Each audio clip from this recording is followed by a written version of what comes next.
Hey guys, it is me, Tanya, founder of the TNG Designs Group Limited. I hope you're all keeping safe and well. Now, in this video, we're going to be talking about the idea of how to stand out in a saturated market. Now, there are many out there, right? I'm part of one and I'm pretty sure that you are too. So how do you go about doing that?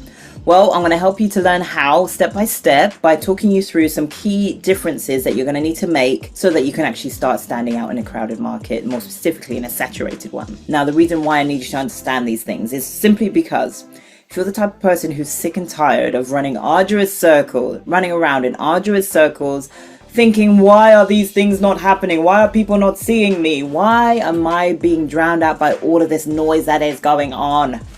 If you're being super frustrated by that fact, stick around and watch this particular video, because not only are you going to understand how you make sure that you start showing up and standing out in a way that suits your standards and beliefs, but do so in a way that not only allows you to help yourself to understand that you are more than what you see, as well as why representation matters, but also allows you to start connecting with the right kind of the people, meaning that they'll be able to start seeking you out rather than you seeking them out. All because you've understood these differences, that will allow you to start showing up in a way that's congruent to your standards and beliefs. Now, before you get stuck in this video, as always, please make sure that you go ahead and like and subscribe to this channel, because I want to make sure as many people as possible, especially entrepreneurs, especially business owners who are wanting to make sure that they are leveling up within their branding game, making sure that they're actually reaching those results that they're actually looking for, start getting to grips with what branding can actually do for them in order to do so, especially when it comes to the awareness of what it is that they're trying to build. And with that in mind, make sure you stick around to the very end, because I know that I'll be sharing a lot with you, especially with understanding what these steps are going to be specifically for yourself. But the thing that I want to share with you at the end will allow you to continuously do so in your own time, in your own space, but more specifically, in a way that actually congruent to your own standards and beliefs that suits you specifically. So, with that in mind, let's get straight into it. So, as I shared with you, we are going to be talking about how to make sure that you are standing out in a saturated market, and also learning what these steps are to make sure that you consistently do so and not feel like you're actually drowning out in the noises of every Tom, Dick and Harry out there trying to do the do in your industry. So what are those key things? Well, first of all, you need to understand this point. Saturation actually isn't the problem. The fact that your industry is crowded is not the problem. It's the idea of sameness that's the problem. So meaning that, yes, there are a lot of people doing what it is that you're doing. However, you do so in a very, very unique kind of a way. But you just have to realize what that unique thing is in the first place. And one message that I really want you to really resonate with and take home especially, quit being a copycat. Yes, model what others are doing. However, do not copy them, simply because they are doing the thing or that strategy for them specifically because they get who they are. Now let's get who you are. You need to understand that element. So yes, that strategy that worked for them, how can you now make it work even better for yourself? How can you switch it up so that it now suits you? Because if you're copying somebody, especially when it comes to their message, and unfortunately I've seen this way too many times, if you're copying their message, you won't understand what that message actually means, and you won't understand why it really, really should resonate with your audience. Now, there's a lot of brands out here who do white labeling, for example. And white labeling, for those of you who don't know what that aspect is, imagine if you've got a product that's already made for you and you literally just have to stick your brand on top of it. Okay, specifically, let's look at t-shirt brands. If you're a t-shirt brand, you've seen many other t-shirt brands doing similar designs to you. How do you stand out in comparison? Well, first of all, yes, you got to tap into your VPV or your brand power of 3. Have that solid and in mind. And then you got to take this first step, which is the idea of positioning. So start making the difference within your positioning. Okay. So now, yes, you see your competitor over here as a t-shirt brand. What is it that you do differently to them? Start positioning yourself as that go-to expert in the t-shirt game that will help you to understand why this message is super important. So when you start resonating with your audience and when you start telling a story more specifically, stories are brilliant ways of being able to position yourself in a way that allows you to stand out in such a saturated market. When you share your story, when you share your credibility, when you share your testimonies, you start building on the reason why you need to be in this space, on the reason why you should be the right fit, and more specifically, the go-to person, the go-to brand that others need to be attracted to or should be attracted to. And the other thing as well is also understanding when you start sharing these things, people start resonating with it. Your positioning will allow you to literally start positioning, doing what it says on the tin, allow you to start standing up and showing up in a way that's congruent to your standards, your beliefs more specifically, or because you've started putting your strategy in place. And the next thing, I'm actually quite glad I've chosen the idea of t-shirts here, because when it comes to t-shirt brands or apparel brands, right, sometimes the average person will think it's all about popularity. They'll think about, yeah, it's all about the numbers of people, the number of followers that I've had on here, but those are cool. However, they don't mean a damn thing if people aren't engaging with you. So this is where popularity kind of takes a back seat and where unique value starts coming to the forefront. So you've got to understand, what is your unique value? Again, when I talked about positioning, your unique value actually helps to reinforce your positioning.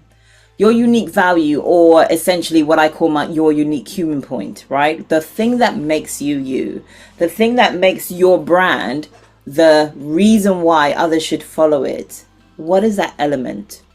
For me, aside from, yes, being a good listener, however, because not many people are actually good listeners in branding, believe it or not, the thing that makes me me, the reason why I stand out, because I really deep dive into the idea of helping others to see that they are more than what they see.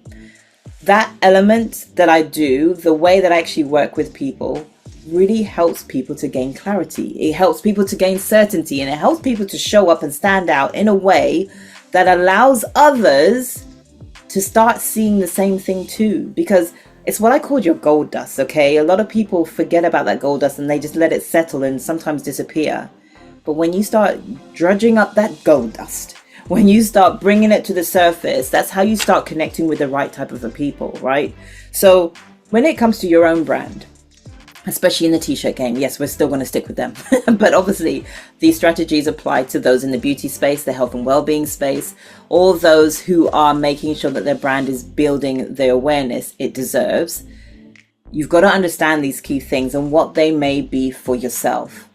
That unique value that you have. Everybody has it, but you've got to pay attention to what it is. Use your VPV once again to be able to understand what that should be. And remember that the saturated market won't ever kill your brand. However, that copying element will. So, what is your unique human point? Or what is your unique value that allows you to be you? Yes, generally as well as authentically, but however, allows you to stand out from the competition. What is that element? Everybody has it. And if you get stuck on it, by the way, please share within the comments section stuck, and I'll be able to come in and help you with that. So just as a recap, the first step is your positioning, knowing what that is and how to actually position yourself. And the second step is understanding your unique value or your unique human point.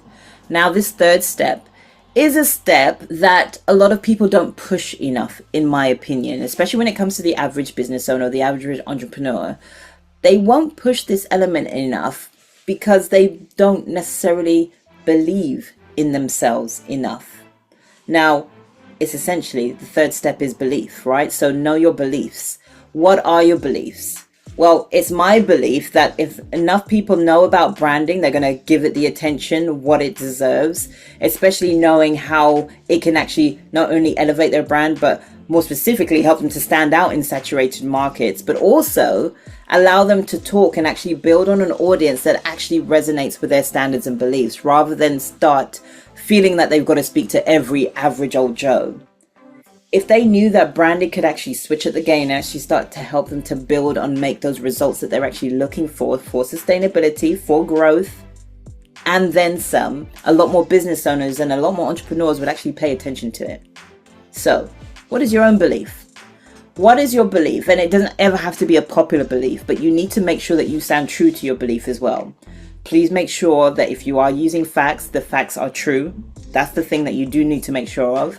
But when it comes to your beliefs, it's your beliefs. So maybe your beliefs are things that, I don't know, maybe people might not necessarily understand or feel that they've got to get lost in. Again, for example, a lot of people believe that branding is a nice thing to have. But the reality is, no, it's a necessity to have. And I help them to understand why. What is your myth that you want to actually break? What is that belief that you want to help others to literally understand? Share that. Because when you're sharing your opinion, people start resonating and start thinking, oh, this person literally has an opinion. This person has a way of thinking that allows me to understand why they are positioning themselves as that particular authoritative figure. And yes, and this is one thing I want to make sure that you're being clear on as well, especially when it comes to this step. When you're sharing your beliefs, it's not all about shouting as loud as you can. It's not all about that. It's not necessarily being the loudest brand. However, what it is about, it's about being the clearest brand. So how can you make sure that you are sharing your beliefs, sharing your message, sharing what it is that you're doing in a clear kind of a way that allows you to position your certainty, position your authority, that helps others to understand what your message, your testimony, your credibility is all being about, and why you should be seen as the right fit and the go-to person for them. So now let's go into the final step, which is talking about the idea of commonality and more specifically, relevance. Relevance and commonality, or commonality and relevance, whichever way you want to say it around. These are two of the most underrated things that a lot of people tend to miss out on, especially when it comes to positioning or when it comes to creating that unique value or that unique human point, thinking about what that actually is. With being relevant and also commonality, with having those two things in mind, these key things will start to help you to start literally resonating with your audience and actually having a common ground to actually start talking on. This is how you start building relationships. And this is how you start making sure that when it comes to that saturated market that you're a part of, you start tipping the post and you start standing out all that little bit more. Simply because you've now hit the nail on the head with how people can start connecting with you. When you're building connection, it's all about building relationships. And when you're building relationships, you need to be able to be relevant, and you also need to be able to have a commonality factor to resonate on in the first place. Now, examples of commonality factors or how you can be relevant, or even creating nostalgic moments of your era. A lot of the time, your people that you are resonating with or trying to connect with are actually probably your age. So think back to how you can start creating memories that they will also resonate with. For example, there was an advert. This was a very long time ago, so forgive me, I don't actually remember what the brand was. However, there's a reason why I'm telling this story. The object that this brand showcased was all about the idea of the pencil. So they literally showed a pencil, but it wasn't a long pencil, it was a short pencil. So it was a very used pencil. One end had literally the chewed end that people typically do right at the opposite end of a pencil or even a pen lid. They'll chew it. The other end literally just had the pencil lead showing. Now what they showcased, in addition to that, they literally pointed to the chewed end and called it the thinking part. And to the pencil lead, they called it the action part. Now, the reason why I wanted to just share that with you is because what that also did was drew up on past stories of being in class. What do you typically do? Or even if you're at work, whatever it is that you're doing, you're typically thinking. And if you have a pen or even a pencil in your hand, 9 times out of 10, you are going to chew it. And when you're chewing it, what are you doing? You are thinking. That's the ideas side. That's where the cogs start turning because you're starting to create. So that advert was actually tapping into that nostalgic element right there. And it's a memory and it's a commonality thing that people can tap into and really, really resonate with. That's how you start building relationships with. Start talking on something on a ground that allows them to understand, this person really gets me. This person really knows and understands who I am and what it is that I'm about, and what makes me put a little bit of a smile on my face because they drew up a really cool memory for me. So how can you make sure that you're doing that yourself within your own brand? And also with that in mind, those commonality factors, they're what will actually start to create that difference, which then gains the attention and the momentum and the relatability and then some that you're actually looking for. So build on those relationships, those commonality relationships. Start making sure that with those things in mind, that you're being relevant, using topical issues. Also, with those things, Remember your steps. You've got your positioning in mind. This is how everything comes together and starts allowing you to position yourself even more as that authoritative figure. Think about what your unique value is and how it is that with your unique human point, you'll be able to stand out across from all of every Tom, Dick, and Harry who's in your industry. Then also, with that in mind, don't be afraid to share your beliefs. What do you believe in? What is your beliefs around your issue? What is your beliefs around your brand? What is it beliefs around the awareness of what it is and why it is that you're actually doing it? And finally, have those commonality factors to build on those relationships. Have those commonality factors that allow you to be relevant. Start using topical issues once again and then some to be able to make sure that you are literally connecting with the audience that you actually want to be working with. So there we have it, folks. I really hope that this video resonated with you. Please, once again, make sure that you go ahead and like and subscribe to this channel, and more specifically, share this video to other like-minded entrepreneurs and business owners who really needed to hear what it is or how it is that they can make sure that they themselves are literally standing out in such a saturated market. And with that in mind, now, as much as I've shared all these steps with you, this is what I want you to do now. This is how you actually make sure that you continuously make sure that these steps happen for yourself, even out of this space. So click on the first link that's in the description box below this video. When you do that, you're going to be shown 6 key principles that will allow you to start elevating within your brand so that you can start making sure that not only are you leveling up with it, but you're actually building a brand that sits congruently to your standards and your beliefs, does so in a way that allows you to start connecting with the right kind of audience and understanding, remember those commonality factors? It's going to help you to understand what those commonality factors can actually be for yourself. And with those things in mind, it's going to help you to understand how you can keep pushing your positioning forwards in a way, once again, that doesn't feel kind of icky, but more specifically resonates with your standards and your beliefs. So folks, I'm going to leave it there. I hope that this video resonated with you, and I will see you on the other side.